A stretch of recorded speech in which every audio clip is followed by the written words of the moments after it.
Can you wake me up at midnight to share a oath with you, not that you have even married me? Amara, you are being too harsh. It's a symbol of making our love stronger and keeping us closer. Chinedu, I am with you because I love and care for you, but...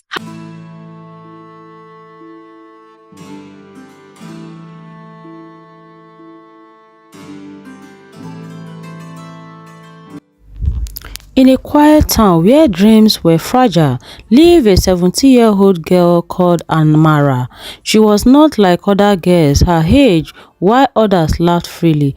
Amara carried responsibility heavier than her years. She lived with her auntie, a woman she called family, but never truly felt loved by.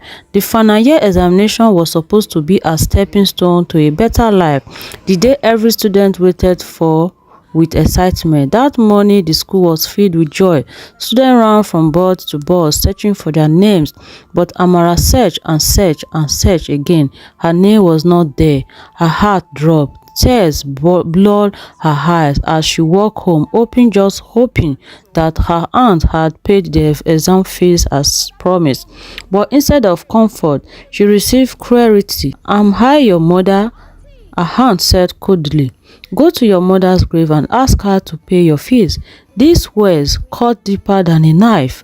After everything she had sacrificed, after all the hunger she enjoyed to help save money, this was her reward. With only one day left to pay the fees and no hope in sight, Amara ran to the village. She said, "After helping you to work for years to save money for this day, but with only one day left to pay the fees, I had no hope inside." Amara ran to the village. Maybe, just maybe, her father would help. But fate had prepared another heartbreak.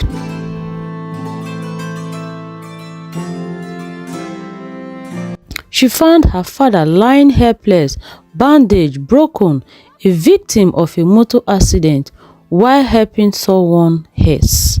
The man who once carried her on his shoulder now could not even stand. Amara swallowed her pain. She did not complain. She did not ask for money. She simply stayed and helped. Because sometimes love means suffering in silence. And she made a decision never to let her father know that her auntie did not pay her examination fee, that if peradventure the father find her, that is going to worsen the father condition. So she made a decision to go back to the city to start all over again, that there are always more years to come to write the exam again. When she returned to the city, she had no home to go to back. The street became her shelter. Her tears became her companion. Then she said, "I'm not going to tell my father, because if I do, this will worsen my father's situation." Then she returned back to the city. The street became her shelter. Her tears became her companion. Until that night, Amara was roaming around the city because she has nowhere to go. Not until fate brought her to one sister called Sister Blessing, a cheap seller at the junction. And she said, Sister Blessing gave her shelter, gave her food, gave her hope, and took her home. Here, and I have noticed you from afar. You have been walking around and you looked worried. Do you mind sharing with me? It's just been a long day. Did you miss your way, or no, it's nothing, I'm going to be fine? My friend, a problem shared is a problem half solved, so feel free to share with me. It's late already and I will soon lock up my shop. Staying here alone is dangerous. Then Amara asked Sister Blessing, "Please, I would love to work. Can you show me around the city so I can get a job for myself to earn a living?" Then Sister Blessing said, "No problem. That is good, and that is a nice idea. An angel in human form." Sister Blessing gave her shelter, gave her food, gave her hope. "Tomorrow I will take you to a friend of mine who I noticed she needed an assistant cook. I don't know if you are okay with assistant cook post." Amara was okay and she was really happy to meet a very kind person like Sister Blessing. She cried that how could her auntie be so heartless? How could her auntie neglect her and treat her in such manner? But she was calmed and encouraged that life is not the way you think it is. You just have to be strong to face the reality of life. Then after enough consoling by Sister Blessing to Amara, then she asked her go take a shower and relax while I make dinner for us too. So the next day, she introduced her to Mama Elo, who needed a cooking assistant. For the first time in a long time, Amara smiled. Life slowly began to move again, and then he appeared, Osas. He noticed her from the first day, spoke gently, smiled warmly, and they became friends, and asked Amara if it's possible for them to see after close of work. Then Amara was like, okay, no problem. We are friends already. So he noticed her for the first day, but when he asked her to be the mother of her children, fear took over her heart because Amara carried a secret, a painful one that she never wanted to share with anybody, and she ran away.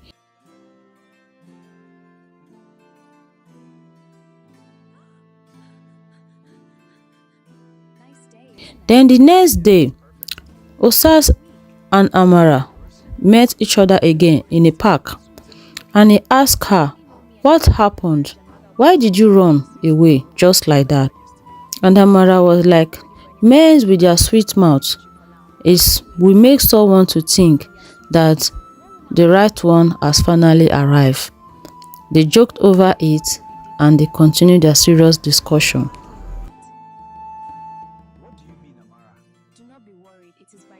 Amara was feeling dizzy and she fainted, and she was rushed to the hospital, and then the truth came out.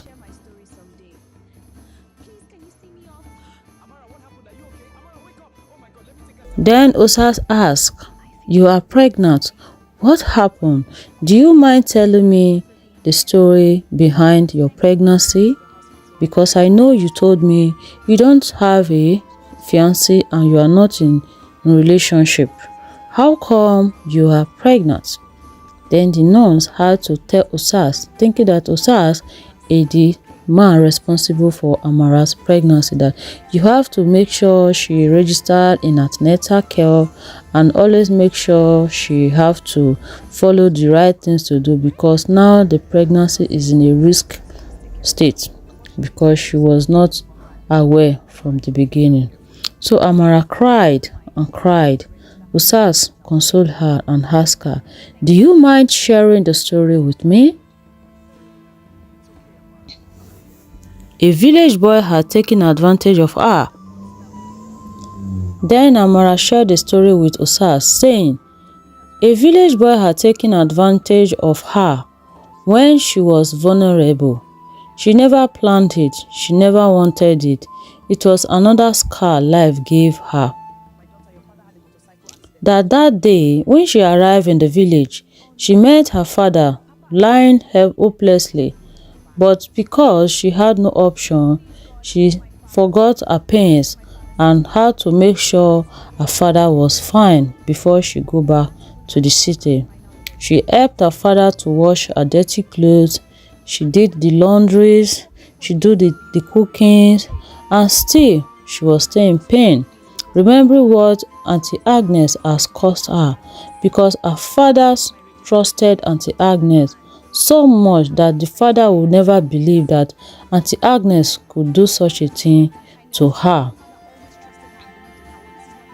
Then Amara was in panic, praying that God should give her father long life, that nothing should happen to her father. And that was how a girl who came to seek for money to pay her exam turned into a native herbal doctor who was taking care of her father to recover before she left to the city. So Amara went to the shrine where he met this village boy who took advantage of her when she was vulnerable. She never planned it, she never wanted it. It was another scar life gave her. Amara never liked Chinedu. She tried all means to avoid Chinedu, but still, Chinedu also had a way to have its way in Amara's life, always pressuring her, following her all about in the village. But this day, Chinedu succeeded in Amara's, and this is the day the scar that Amara will never forget came into existence in her life. And then she never mentioned anything to the father and she left to the city. As promised to stand by her. Osa has promised to stand by her. She wasn't ready to become a mother then, and together they made a decision. 2 years later, she gave Osas a beautiful baby girl. For a moment, I felt like peace had finally found her, but peace does not always last. Osas began to change. Suspicion replaced trust. Anger replaced love. He demanded a blood oath, claiming it would bind their love forever. Out of fear, out of desperation, to keep her family together, Amara agreed. But no oath can force a heart to love, right? As Osas became distant from home. Then what is it? You know I can never cheat on you. You are the one I am supposed to be suspecting. What unseen agenda? How can you wake me up at midnight to share an oath with you, not that you have even married me? Amara, you are being too harsh. It's a symbol of making our love stronger and keeping us closer. Chinedu, I am with you because I love and care for you, but how can you wake me up at midnight to share an oath with you, not that you have even married me? Taking oaths is what I cannot imagine myself doing. Imagine we are just 2 years in this relationship and you already beat me up countless times in every little thing that annoys you. I pray we both never regret this action in future. We will not. This binds us forever, Amara. Are you ready? Yes, Chinedu, I am ready. Our blood is one now. Now we drink to our bond. Now you are mine forever. Let's go to bed because this weather is two people in love. Good day, Ma. I need Zobo drink and snack. Fine, girl. Okay. Yet Amara enjoyed to support her child. She worked extra jobs, selling snacks, helping a salon, washing clothes on Saturdays for Mama Etinosa. She became mother, father, provider, all while carrying silent bruises no one saw. And one fateful Saturday, after returning home late from work, little did she know life was about to test her again. Came home late, entertained other women, because sometimes a woman's strength is born from pain, and sometimes the girl who was once rejected by the world became the strongest woman in it. What do you care for, my lady? Oh, your phone is ringing. Leave it, it's just us. Tonight I'm going to spoil you. Just place your order.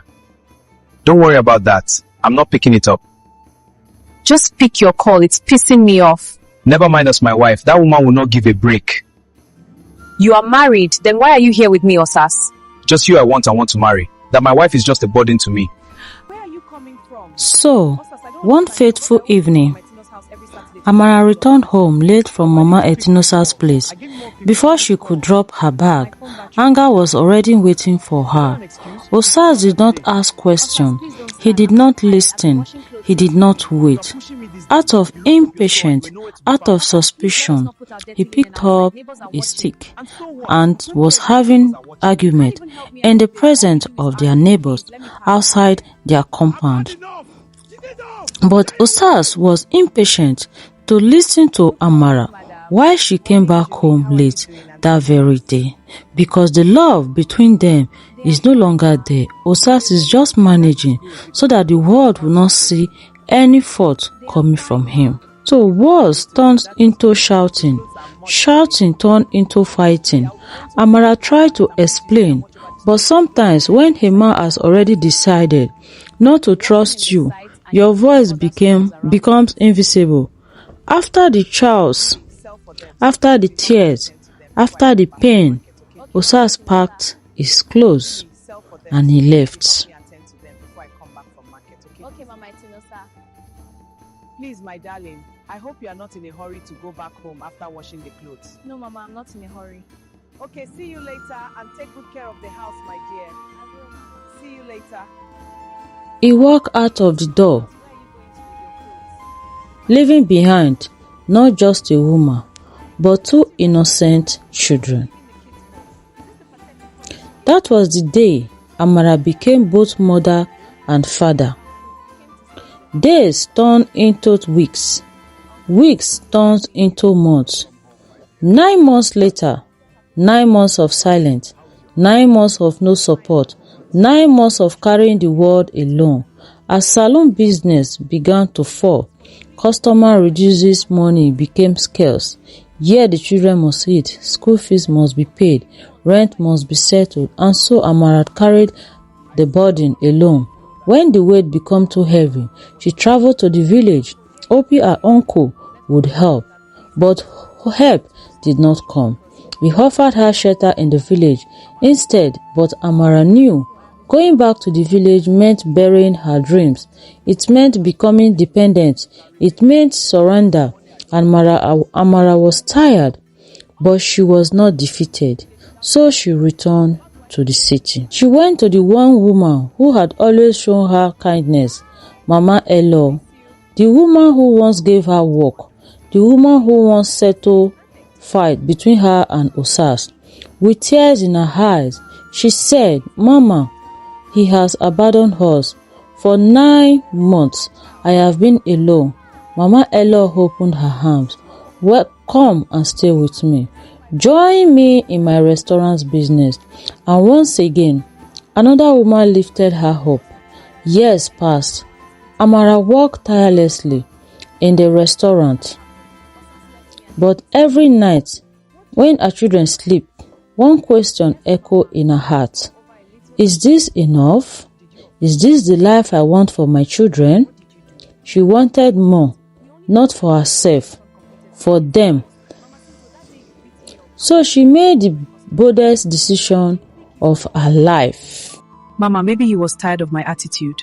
My daughter, you can stay with me and work in my restaurant. Let him go. Mama, I think he was tired of me. His attitude says otherwise. Oh, Amara, give it time, my dear. I have to leave. My salon business was down, I couldn't restock my store, and the expenses on me were too much. I even went to the village before coming here. My uncle refused to help me restock my shop, so I had no option but to come to your place. Don't worry, everything will be alright. Come inside, give the kids a warm shower and relax in my house. So, Amara made the boldest decision of her life. She decided to travel abroad to fight for a better future. She went to her stepmother, the same woman her father once loved, and for the first time, grace found her. Her stepmother agreed to care for the children. With tears, with fear, with hope, Amara left the country. The journey was not easy. Loneliness, hard work, sleepless nights, but this time, she was not running from pain. She was running toward purpose. 1 year and 7 months later, God remembered Amara. Doors opened, opportunity came. Today, Amara lives in a comfort. She provides for her children. She sends them to good schools. She has time for them. She has peace. The girl who once searched for her name on an exam list now signs her children's school checks with confidence. The girl who was abandoned now stands unshakable, because sometimes life breaks you. It can rebuild you stronger. So, the people who abandoned you today may not be strong enough to handle the greatness waiting for you tomorrow. Pain is temporary, but perseverance creates destinies. If Amara's story touched your heart, if you believe in strength, if you believe in second chance, then this is not just a story.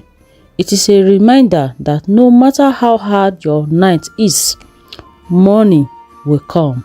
Stay inspired, stay strong, and don't miss this next powerful story. Subscribe now to Tales by Julie, where every story has a heartbeat and every heartbeat has a lesson. Come back because the next story might be yours.